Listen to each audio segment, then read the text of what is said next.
बहन देवकी का विवाह मेरी इच्छा से होगा, जहां मैं चाहूंगा। देवक ने कहा बहन विवाह योग्य है, पुत्र जहां समझो वहां करो। सारे विश्व पर दृष्टि डाली, पर कोई भी बहनोई बनाने के योग्य नहीं दिखाई पड़ा, क्यों? कंस सबसे कर ले चुका है।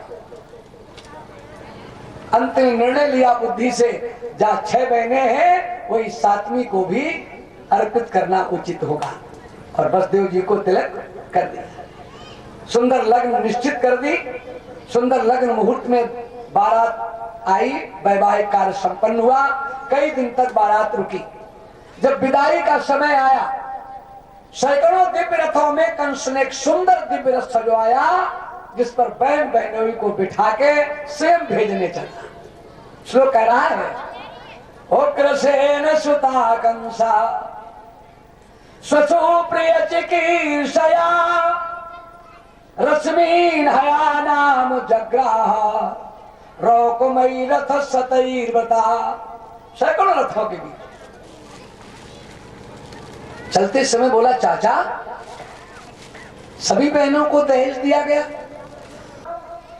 तो चतुशतम पारिबर्हम गजानाम हेम मालिनम अश्वानामयुतम सार्धम रथानाम 63 दासीनाम सुकुमारीणाम द्वैशते समलंकृते दुहित्रा देवका प्रादाद याने दुहित्री बश्चला।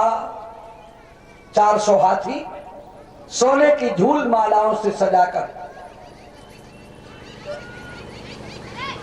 1800 उत्तम जात के घोड़ों से सजाकर के रथ, 1500 उत्तम जात के घोड़े सजाकर के, और 200 सुकुमार अंग वाली दासियां आभूषणों से सजाकर, इतने दहेज के साथ। कौन सी? ध्यान देखना, जाना नहीं जा सकता है अपने निज कर्मों के प्रताप से, पूर्वकृत संस्कारों से। यह जाना नहीं जा सकता है कि परमात्मा हमें किस समय किस मोड़ पर खड़ा कर देंगे। दोष किसी का नहीं है। अवश्य में भी भोक्तव्यम निजकृत कर्म शुभाशुभम। अवश्य में, अवश्य एव ही मन निश्चय निजकृत कर्म शुभाशुभम। अपने किए कर्म शुभ शुभों का भोग भोगना पड़ेगा। जैसे बीच रास्ते में पहुंचे तो पथि प्रग्रहिणम कंसम आभास्या शरीर बात अस्यास्त्वामष्टमो गर्भो हम तायाम बहिषे अबुधो। इसी का अनुवाद है। जो बढ़ी सवारी आगे को आकाश मार्ग से शब्द हुआ, जिसको सुन करके नपति कंस विस्मित सहसा भयभीत हुआ। बहना को तू भवन भेजने जाएगा, इस बहना का 8वां लाल बस तेरा काल कढ़ाएगा।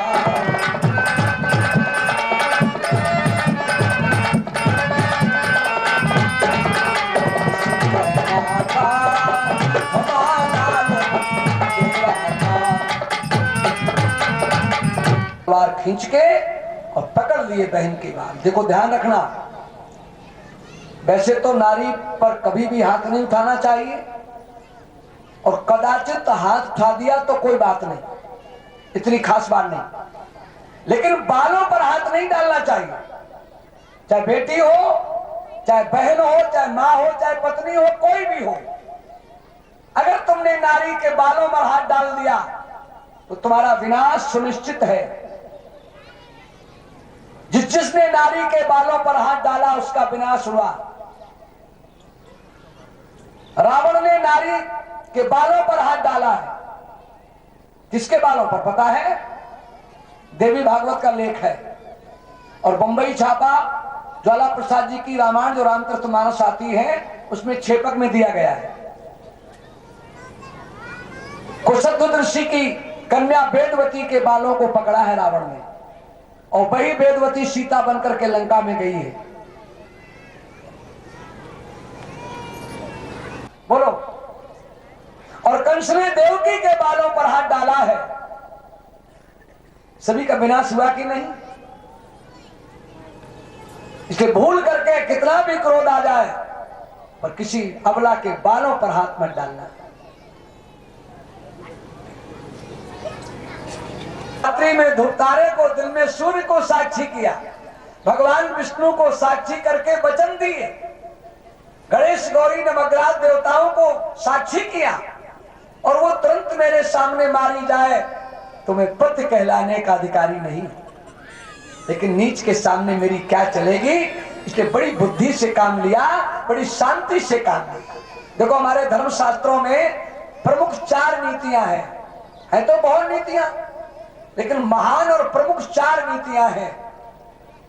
साम दान और दंड विभेदा, न पवोर बसई 4 ये भेदा। अंत में कर ली बहन, ये तलवार योद्धाओं के लिए, वीरों के लिए है, माँ बहन बेटियों के लिए नहीं। मेरा सर झुका है काट में। पूतना ने कहा है तभी आपने मेरे भाइयों को बांध लिया है, क्योंकि आपके पास चरित्र बल है, मेरे भाइयों के पास चरित्र बल नहीं है। भ्रात, आज से तुम मेरे धर्म के भाई हो, हम हमारे दोनों भाई तुम्हारे दरबार में रहेंगे।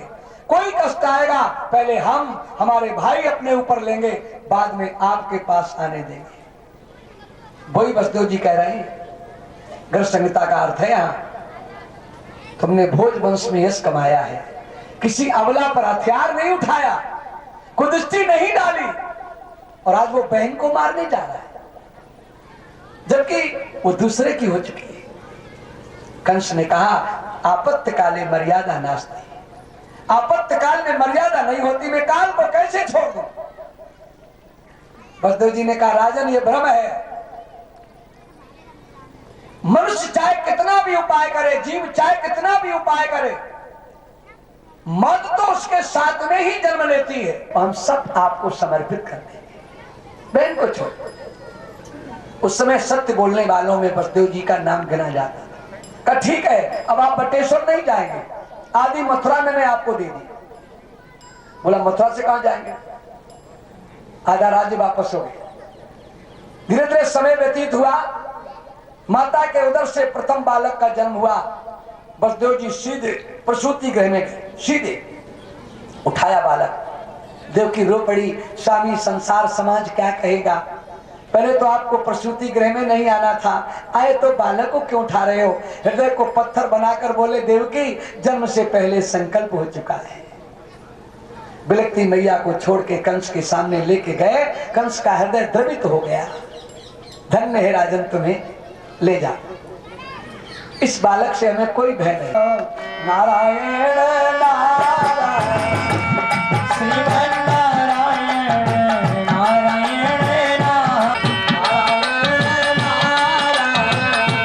श्रीमन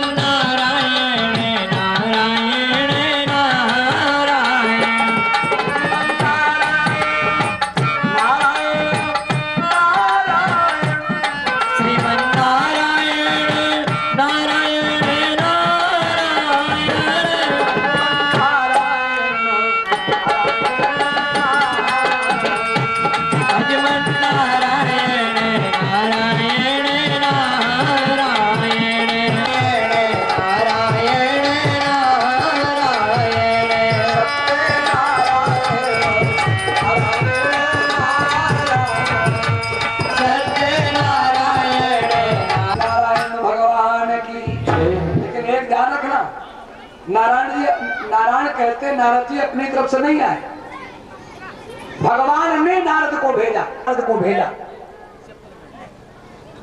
नारद ये धर्म करने लगा है, बालक वापस कर दिया है, तो हम कैसे मारेंगे? लेकिन कोई बात नहीं, मेरा नियम है, जो अंदर बाहर एक सा होता है हम उसी पर कृपा करते हैं। अगर वास्तविक धर्म करने लगा है तो धर्म में लगा देना, और धर्म की ओट में अधर्म करने जा रहा है तो अधर्म में लगा देना। इसलिए नारद जी आए।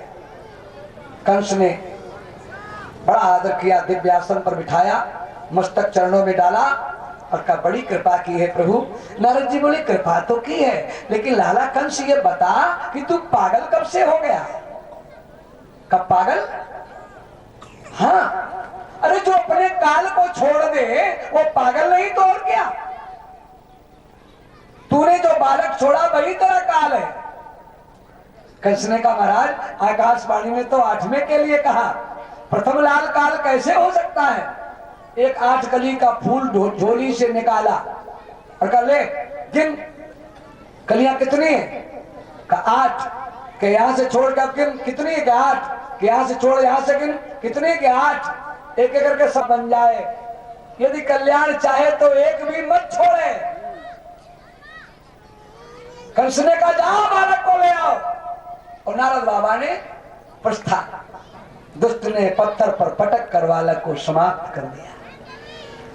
इसी तरह माता के 6 बालकों का विनाश किया।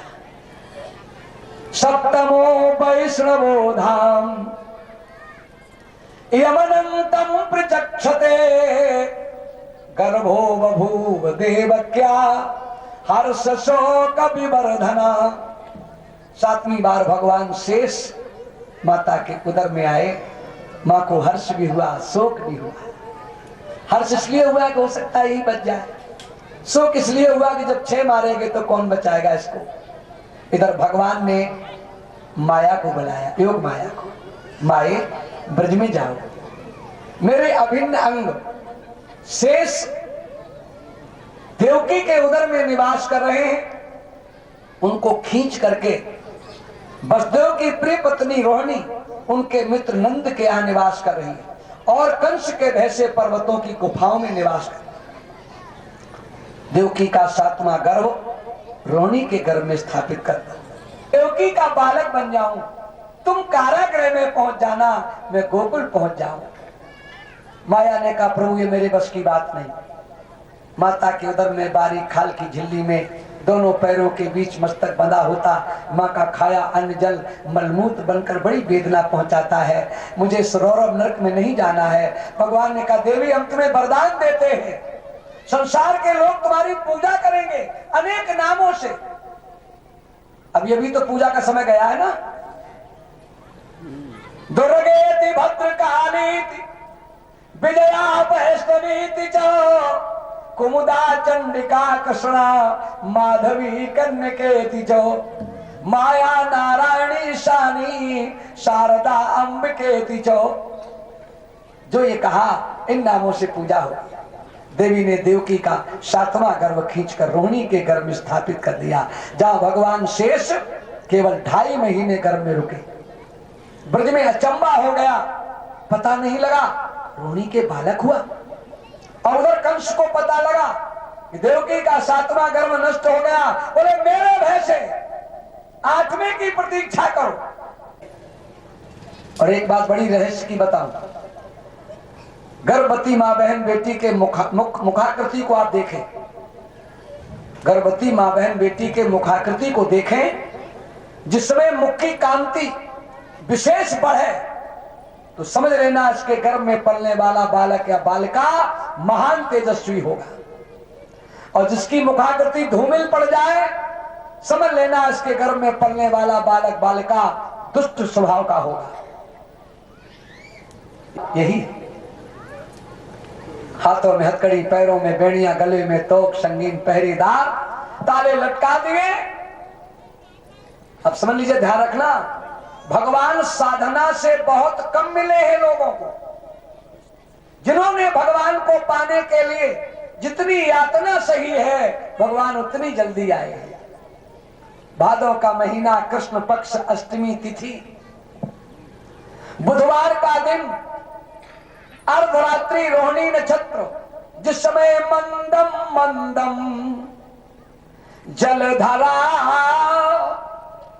जगरुजु अनुसागरम मुमुचर मुनया सुमनांशि मुदान्विता।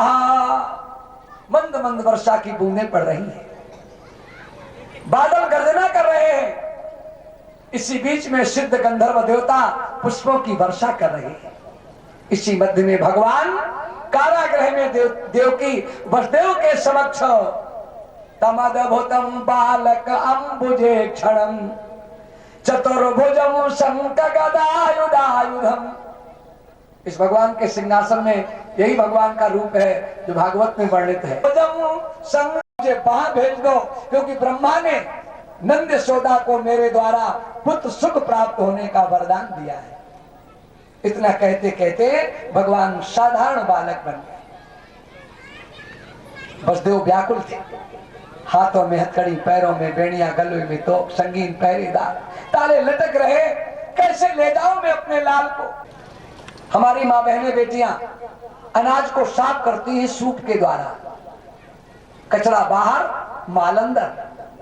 बोलो, तो जो अपनी बुद्धि को सूप जैसा बनाकर काम, क्रोध, लोभ, मोह, मद, मत्सर रूपी कचरे को बाहर कर देते हैं, उसी की गोद में परमात्मा आते हैं। जब तक ये कचरा दूर नहीं होगा परमात्मा की प्राप्ति नहीं। वर्षा हो रही है, शेष अपने फड़ों से वार निवारण जल को अलग किए जा रहे हैं। भगवान के तन से इतना तेज निकल रहा है मानो सूर्योदय होने वाला है। वसुदेव जी को कुछ भी पता नहीं कि मेरे पीछे कोई आ रहा है। जो यमुना के किनारे पहुंचे तो विकराल यमुना बह रही थी। जो अपने प्रियतम को यमुना ने देखा, लोग क्या कहते हैं कि पहले यमुना पांच हुई, भगवान बीच में पहुंचे तो यमुना बढ़ी, भगवान ने पैर लटकाया तब यमुना पांच हुई। ऐसा कोई प्रमाण किसी पुराण में नहीं है। ये केवल लोगों की मनगढ़ंत बात है। श्लोक कह रहा है, जिन सज्जनों को भ्रम हो देख सकते हैं। नीला भयानकावर्त शताकुला नदी मार्गम ददौ सिंधुरिव श्रियापते मार्गम ददौ। कैसे? सिंधुरिव श्रियापते, जैसे क्षीर सागर भगवान विष्णु को रास्ता देता है। ये कथा मालूम है आपको? लिए बढ़ेगा हमारे अंदर आपको जल सूखा मिलेगा। मार्गम ददौ सिंधुरिव श्रियापते, उसी का यहां उदाहरण दिया है। इस तरह से भगवान को रास्ता दे दिया। जो पहुंचे तो नंदा ब्रजम शौर्य रूपेत तत्रतान गोपान प्रसुप्तान उपलभ्य निद्रया सुतम यशोदा शयने निधाय तत् सुतामुपादाय पुनर्ग्रहानगात। योग माया में सभी सो गए। बालिका उठा ली, बालक लिटा दिया, प्रेम के आंसू डाल दिए और जल्दी से भागे। देवकी की गोद में बालिका को जैसे ही रखा, सारे बंधन ज्यों के त्यों हो गए। कन्या चीख के रो पड़ी। एक जगह सज्जन बोले, क्या करने नहीं, इधर से सर पर मायापति है, सब शुद्ध दिखाई दे रहा है, और उधर से सर पर माया है। उधर से वसुदेव चले नहीं है, माया ने उठाकर सीधा कारागृह में पहुंचाया है। ऐसा गर्भ संहिता का लेख है। एकदम कन्या चिट्ठी ले गए, कंस सब देख भयभीत हो रहा है। और तब तक द्वारपाल ने आवाज लगा दी, महाराज की जय हो, आपका काल पैदा हो गया। एकदम भागा। तस्रुत्वा भोजपते कालो अयमिति व्योहला सूति ग्रहम आगात तोणम प्रस्खलन मुख। पैर पकड़ लिया, देवकी रोकर चरणों में लिपट गई। ओफमा अंतुम नारसी कल्याण। भैया, आपने अग्नि कंगार के समान तमाम बच्चे मारे हैं, पुत्र कैका प्रदीयताम, ये पुत्री है, इसका विवाह हम तेरे लाल के साथ में कर दें। फिर भी दुष्ट पर कोई प्रभाव नहीं पड़ा और पैर पकड़ के जैसे घुमाना चाहा, सात हस्ता समुत्पत्ते देविशा अंबरम गतः अदृश्यता नुजा विष्णु साधा अष्ट महाभुजा। अभी आप लोगों ने दुर्गा सप्तशती का पाठ किया होगा। दुर्गा सप्तशती के 11वें अध्याय में खुले शब्दों में लिखा है, यशोदा गर्भ संभवा विंध्याचल निवासिनी। यशोदा के गर्भ से जन्म लेने वाली वही भगवती अष्टभुजी दुर्गा के रूप में विंध्याचल पर्वत पर आज भी विद्यमान है। मिर्जापुर जिले में विंध्याचल स्टेशन है। और क्या कह के गई? किम मया हतया मंदो जाता खलु तबान कतो यत्र क्वावा पूर्व शत्रु माहिंसी कृपणां वृथा। इसी का अनुवाद है। करने से क्या मिल गया रे नीच तुझे, पत्थर पर मुझे पटकने से।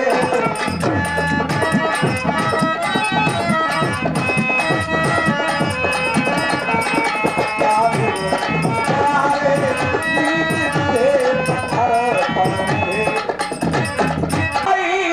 तूने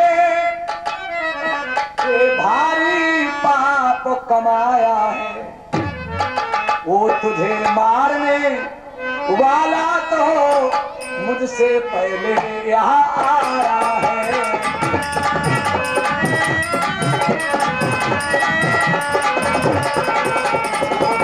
मारने वाला तो मुझसे मुझे क्षमा कर दो, मैंने व्यर्थ में आपके बच्चों को मारा है। बंधन से मुक्त किया, स्नेह दर्शाने लगा, किंतु झूठे स्नेहों से कहीं इतना दुख दूर होता है। हृदय थाम के रहे।